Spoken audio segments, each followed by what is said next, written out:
Hello everyone, welcome to State Services series with Dr. Vivek Rana. Himachal Pradesh Public Service Commission has finally declared result of HPAS 2019 exam. Against 29 vacancies, 546 candidates have been declared successful. So that roughly translates to almost 18 times candidates have been called for main stage. So that makes competition quite stiff. So first of all, heartiest congratulations to all the candidates who have made it to the second stage, and it's time to gear up for the mains, which will test your expression and your analytical abilities. Even though the question paper is more or less of factual nature, nevertheless you have to express your views on the ongoing current issues. So in this lecture I will just be highlighting two or three major strategy themes which you can apply in your preparation if you find them useful. So first and foremost, the date sheet is already out, which was released a week before. So with the mains would start from 1st December and end at 7th December. There is just single off for optional preparation. Otherwise, the paper are continuous. So you have exactly 1 month from now to prepare for this exam, and since there are Diwali festivities around, you can say the time is further cut short in practical terms. And since you will be going to Shimla for appearing mains, another couple of days you can deduct from this timeline.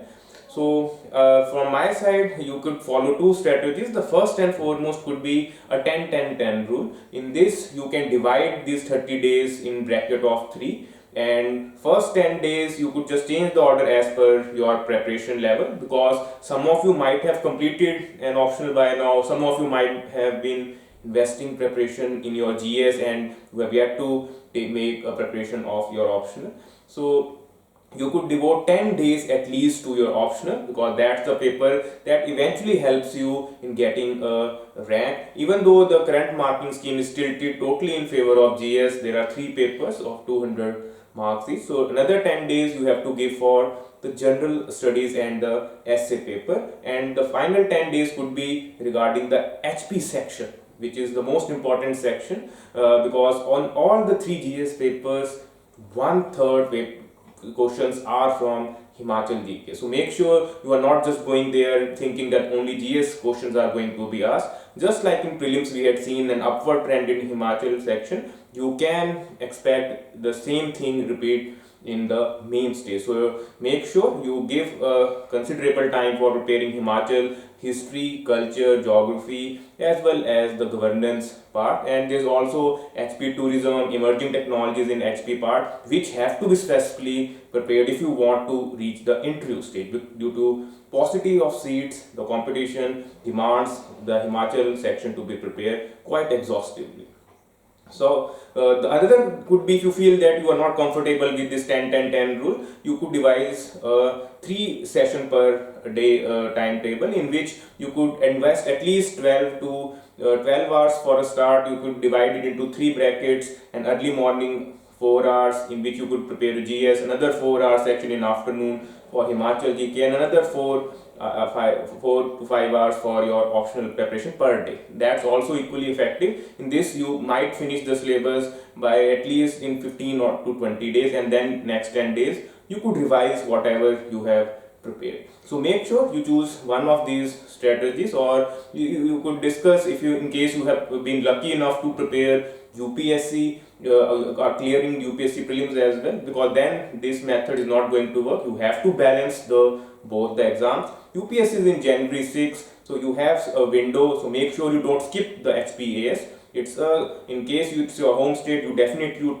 give it a shot to both the exams.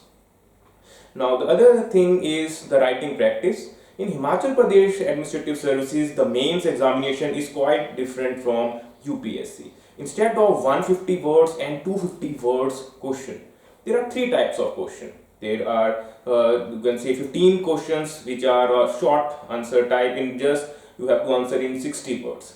They carry 4 marks. And then the second bracket of questions are long answers which have to be answered in minimal 120 words. There are 10 questions in that part. And then finally there is the essay type question, in which there are 3 questions which have to be answered in 350 to 400 words, and they each carry 20 marks. So if we analyze them, the short and essay are almost of equivalent weightage, 60 marks each, and you could say the long answers carry the maximum weightage of 80 marks. So that translates into 200. So lot of students from last 3 or 4 years, since the pattern has been changed, have been answer writing, and the only problem they face is because questions are predictable.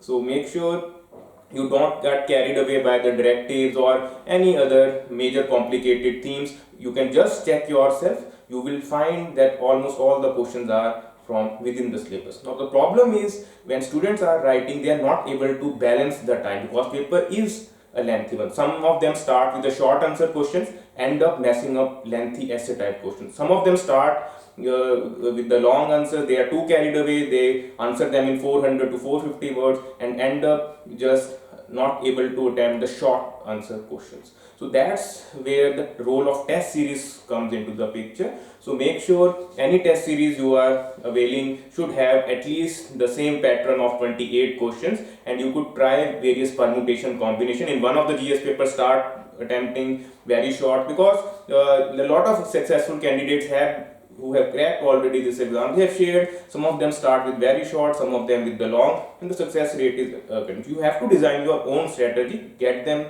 evaluated. In HPAS 2020 mentorship program, I am also running a test series. There are 8 tests which will be conducted in from 9 to 12 November, and another cycle would be from, you could say, from 19 onwards. So we will wind up the 8 tests within time, so that you have another week for self revision. So the details are available in the Telegram group. You could check them out.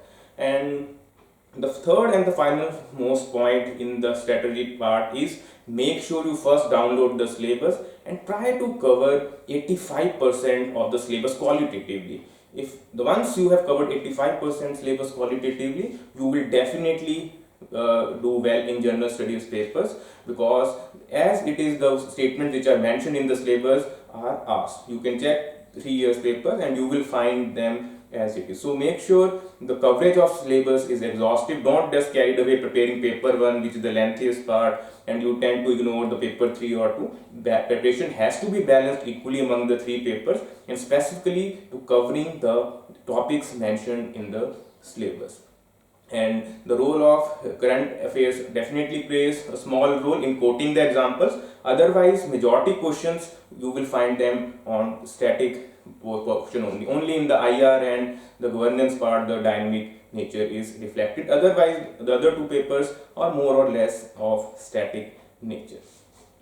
So in case you have any other specific queries, or in case or you have not made it this time, there is no need to lose heart. There is always a next time, but you have to invest preparation in mains. You could start with daily answer writing, or because this is the time you cannot afford to just go it, and make sure you are investing your time in mains preparation.